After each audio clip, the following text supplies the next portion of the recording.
ஐயோ ஐயோ ஐயோ கடைசி மேட்ச் சேப்பாக்கத்துலன்னு சொன்னாரே, இதுக்காக பிளாக்ல டிக்கெட் எல்லாம் புக் பண்ணி வச்சிருந்தேன். கடைசியில இப்படி ஆயி போச்சு. என்னப்பா காலையில முக்காடு போட்டு நிக்கிறா, பிளே ஆஃப்குள்ளே போகாம தோத்து போய் வந்துட்டீங்களா?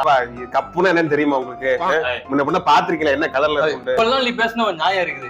இனிமேல் உனக்கு வாய் பேச தகுதி கூட கிடையாது. பிளே ஆஃப் உள்ள போயிட்டோம்டா, வெளில போயிட்டடா. ஒரு இந்திய நாடா நீ எல்லாம் தேசப்பட்டு இருக்கடா. அடுத்த வாரம் என்னடா வருது? வேர்ல்டு கப் வருது. ஆமாடா, அதுக்காக தானே நாங்க தோத்தோம். ஏன்னா 10 டீம்ல பிராக்டிஸ் பண்ணிட்டு இருக்காங்கடா. எங்க டீம்ல 2 பிளேயர் இருக்கான், தூபே ஜடேஜா. அவங்க பிராக்டிஸ்க்கு போனோம். அதனால தானே இப்ப தோத்து பிராக்டிஸ் அனுப்பிச்சிருக்கோம். கதை சொல்லலாம், அதுக்கு பவா செல்லத்துறையோட சூப்பரா கதை சொல்றியா? என்ன இதெல்லாம் ஃபேக் ஃபிளாஷ்பேக் இருந்தாலே எங்க கிட்ட தோத்துட்டீங்களா? கிளம்பு கிளம்பு கிளம்பு. இதெல்லாம் ஒரு காரணம் இருக்கு. 16 வருஷமா ஒரு மனுஷன் எங்க டீமுக்காக ஆடிட்டு இருக்காரு. அவருக்கு நீ இன்ஜுரி வேற.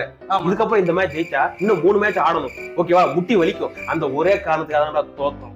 அவ்வளவு அக்கறை உங்களுக்கு இருந்தா போன சீசன்ல கப் அடிச்சீங்களா? அப்பயே அவருக்கு ஃபேர்வெல் சொல்லி வீட்டுக்கு அனுப்பிருக்கலாம் மேடா. எதுக்குடா இந்த சீசன் விளையாண்டீங்க? அப்போ ஆர்சிபி